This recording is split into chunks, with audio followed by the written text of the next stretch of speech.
Pinoy bookworms prepare to get lit as the much-awaited Manila International Book Fair is back at the SMX Convention Center in Pasay City from September 13 technically to 17. And to talk more about this, joining us today is Tinette Capistrano, the Vice President of Prime Trade Asia, which organizes the country's longest-running book fair, and John Emyl Eugenio, the Chief Operating Officer of C&E Adaptive Learning Solutions. Good morning, Tinette. Hi, Emyl. It's great to have you both. Good morning, Paolo. Thank you for having us again this year. It's great to see you in the flesh. That's right. We've had a couple of years of online discussions, and I think everybody is very excited to finally have, a face-to-face, much like we're having here, and a face-to-face book fair. That's right. Let's talk about what's in store for everybody at this particular event. So this year, the book fair will have over 450 booths. Yep. We will have about 150 exhibitors. Okay.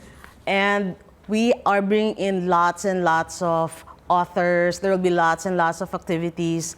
In fact, I brought some books. Look at that. Yep. So people who would like to write and get published can get inspired. We are having a panel from authors, Filipinas, who are published by international publishers. We also will be having a contemporary fiction writing panel with award-winning author Charleston Ong, among others. Very cool, very cool. So it's not just the books itself. It's really for everybody who's interested in as we said, in literature, in lit, and it's an opportunity for you to sort of pick up on whatever aspect of it, whether it's you enjoy consuming the material, you like reading books, you want to write books, you want to get into creative writing. There's something for everybody there. That's right. Okay, Emyl, let's talk about C&E. You guys have been a partner, so to speak, as an exhibitor, as a participant, going a long ways back, and you're one of those organizations that's always there, and people look forward to that. How are you guys preparing for this, and what can we expect as far as things to come from C&E? For this year's Manila International Book Fair, we're actually bringing in technology and education. Apart from our print books that we are publishing and distributing from our foreign partners, well-renowned publishers. Right.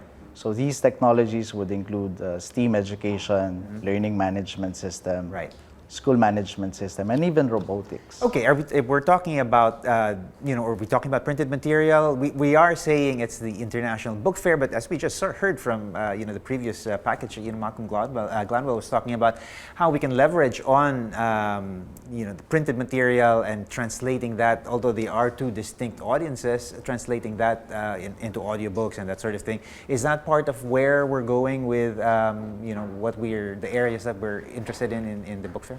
Yes, we are selling both. Books are in audio form, in e-book form. In fact, Emyl can talk more about that since that's his other business. Right. Okay, Emyl, fill us in. Yeah, e-books and e-magazines, e-newspapers, those are the trends nowadays. Yeah. So I agree with you, it has a different market, but the new generation of learners are more into e-books. So we are highlighting more of our e-book collections during the book fair. Well, it's something that exists, right alongside, parallel. There's a pleasure in both forms. Right. Aside from the wide array of books, we can also grab at the MIBF and audiobooks and digital materials as well.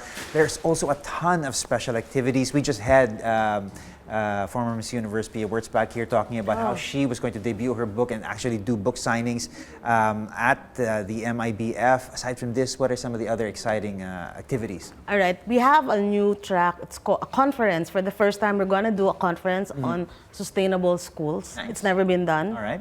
And then we also are, we're bringing in, an exhibitor is bringing in the top Korean author. Oh, okay, cool. Okay. Kim Soo-yoon. And then we also have collectible books like this Jedi book over here. And lots of activities. I cannot memorize it. I know. It's like every day there's a something that gets added to the list. Each exhibitor will have his own book signing, the stage, the meeting rooms, everything's filled up. Right, but I think one of the most important thing here is, of course, the deals and the discounts that people can get.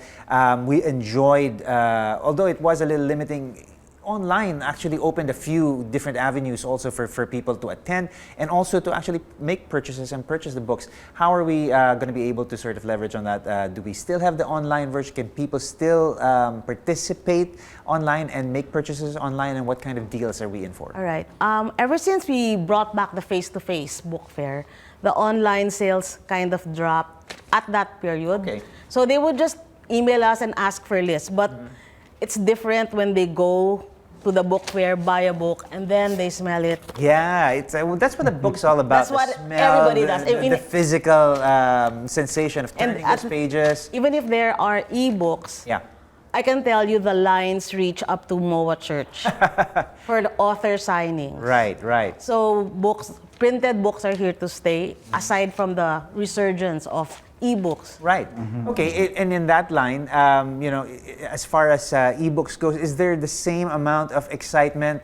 When you go to the book fair, there's that physical sensation of the smell of books, the feel of books, but you don't quite get those same sensations with ebooks and audio materials. But there is a special attraction to those as well. And do you find that it's the same when you're actually there in person, or do you get the same amount of satisfaction just getting these materials online? For CNE Adaptive Learning Solutions, we bring excitement to academicians, researchers, and also the decision makers of respective academic institutions.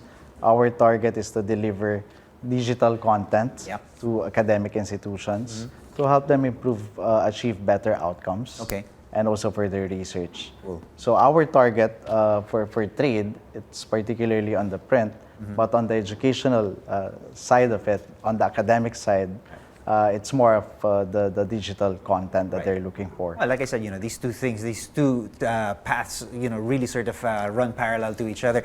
Tinette, what are some of the big areas of interest as far as the printed book goes? Is it, for a while, young adult material was just king of sales.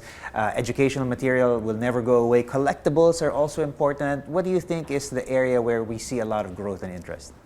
A young adult is a growing market. In fact, most of Saturday will be jam-packed with authors, and we can imagine again the line. So please come early, wear comfortable shoes when you go to the fair. Bring your own reusable bag and make it a big one because you're going to be buying a lot of books, a ton of books.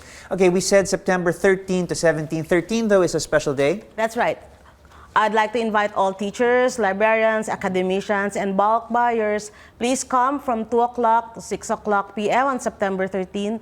This afternoon is for you. Please scan the QR code that you can see on your screen. There you go. And we'll welcome you to the MIBF on that day. All right, and everybody else, 14 to 17. Yes. Like we said, bring a big reusable bag because you're going to be taking home a lot of books, a ton of books.